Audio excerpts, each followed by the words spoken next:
They came in low.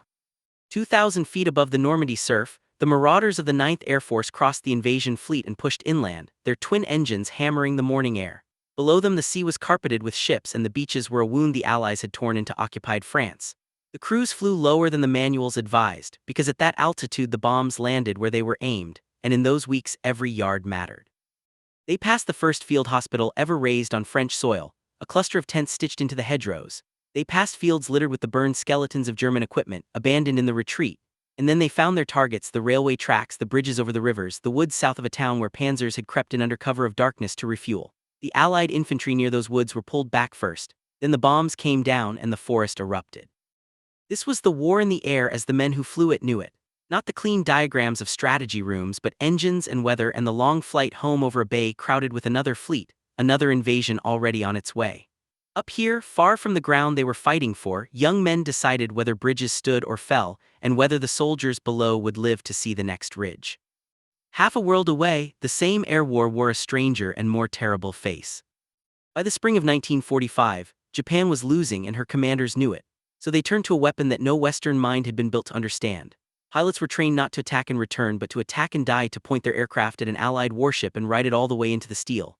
The Allies first met them in the Philippines that autumn, and at first the sailors thought the planes were crashing by accident, their pilots already killed by gunfire. But ship after ship was struck the same way, and slowly the awful truth settled over the fleet. These men were aiming themselves. When the Allies landed at Okinawa, they gathered the largest invasion force the Pacific had ever seen: 1,300 ships, 100,000 soldiers and Marines, and thousands more sailors crammed into the hulls. To the suicide pilot, the most tempting target of all was the aircraft carrier, a flat, broad deck riding on an ocean of aviation fuel. Knock one out, and hundreds of planes would sit useless for months.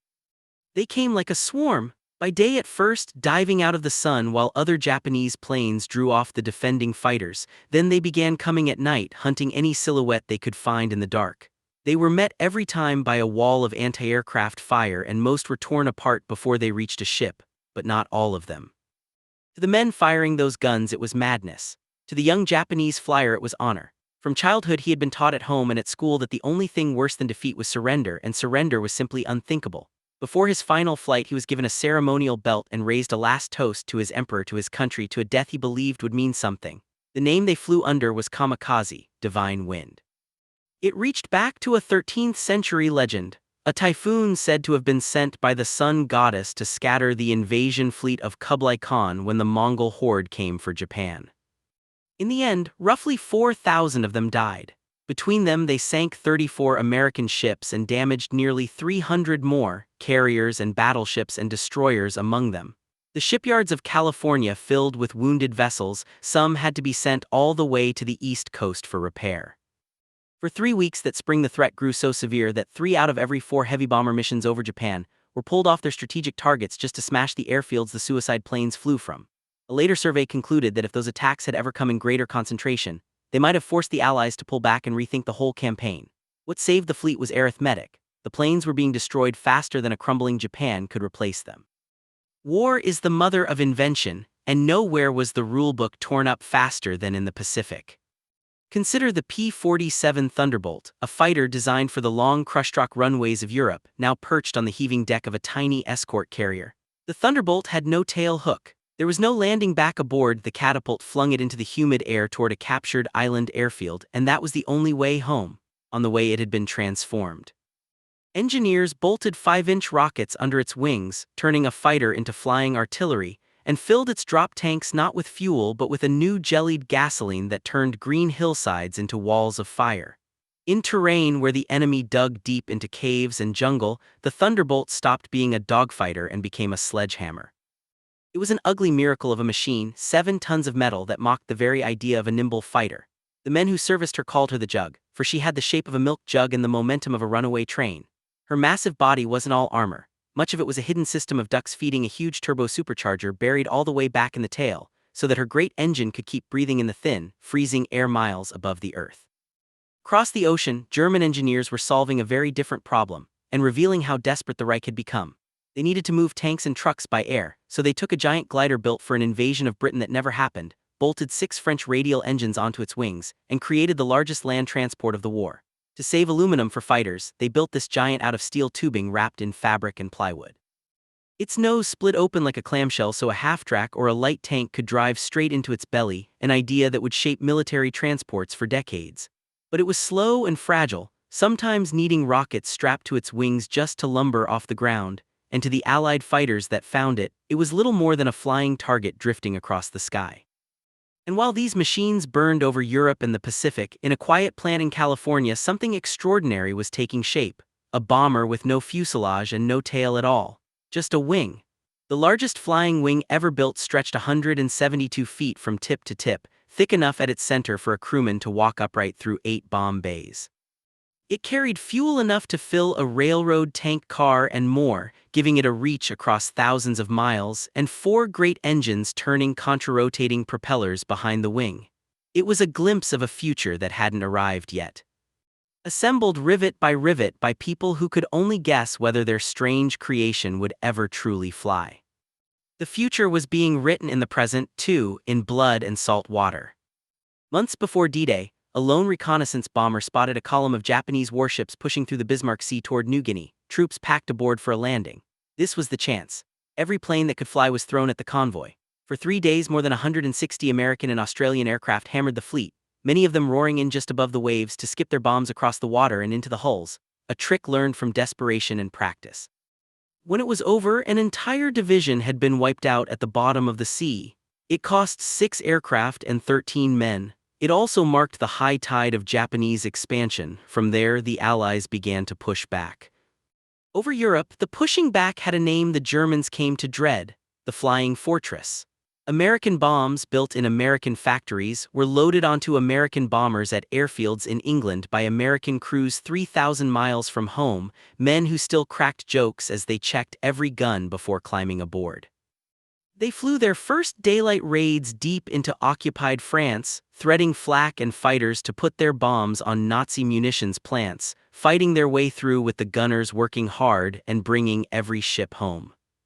Those fortresses were born in vast plants where the air smelled of hot rivets and machine oil. Hundreds of thousands of parts came together under the hands of workers who had built cars and radios only a year or two before. They hoisted complicated radial engines into place, drove rivets by the 100,000 in an ear-splitting rhythm, and mated enormous wings to fuselages in a feat of industrial nerve. Before tow tractors were common, men simply put their backs against 30,000 pounds of aircraft and pushed it out into the daylight. They knew what they had built and they watched it go. But the fortresses had a problem. Over the deepest targets in Germany, their fighter escorts ran out of fuel and had to turn back, leaving the bombers alone. The answer came from an unlikely place. When the British asked North American Aviation simply to build more of an older fighter, the company's leaders made a bolder promise: an entirely new aircraft, designed from a blank sheet, and delivered it in 102 days. They called it the Mustang. Much of its legend gets attached to its British-built engine, but the real secret started with the wing, shaped to a theory most engineers had never trusted, that sliced through the air with a smoothness no fighter of its day could match.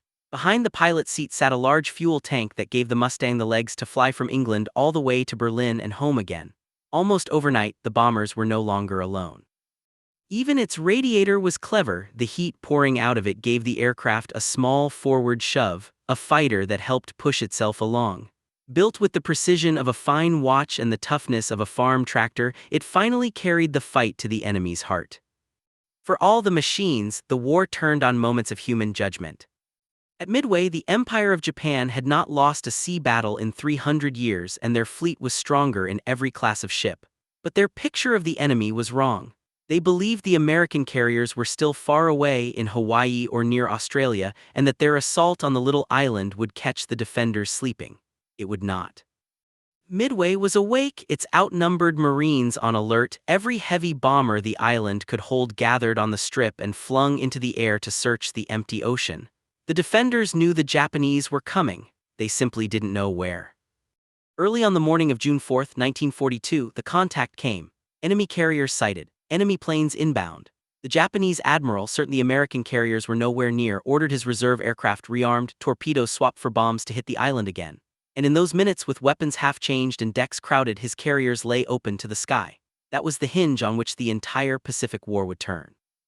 The war ended where it had been pointing all along, toward weapons that grew more dangerous to their own crews than to the enemy.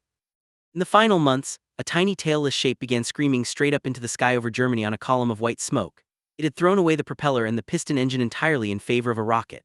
The man behind it had built something radical: swept wings, no horizontal tail, a rocket motor that almost uniquely could actually be throttled up and down instead of simply burning until it was spent. But the speed came at a price that no courage could pay down. Its fuel was a concentrated peroxide so volatile that one of the war's most experienced test pilots ranked it among the most explosive substances he knew, second perhaps only to nitroglycerin. The fuel exploded on contact with ordinary matter. A landing was a controlled skid and a held breath. The numbers told the verdict plainly. Across its entire service, it destroyed 16 Allied aircraft and lost 10 of its own to enemy action. But more than 40 were lost to accidents, to the fuel turning on the men who carried it. And at full power, a pilot had barely 2 minutes of flight before the rocket fell silent, and the wonder weapon became a glider gliding down toward the most dangerous landing of his life.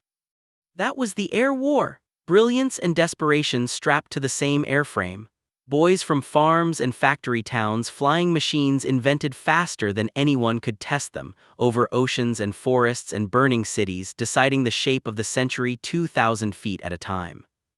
Every one of those aircraft carried a story. Every one of them was flown, built, and sometimes died in by a person with a name. Those names deserve to be remembered long after the last engine has gone quiet.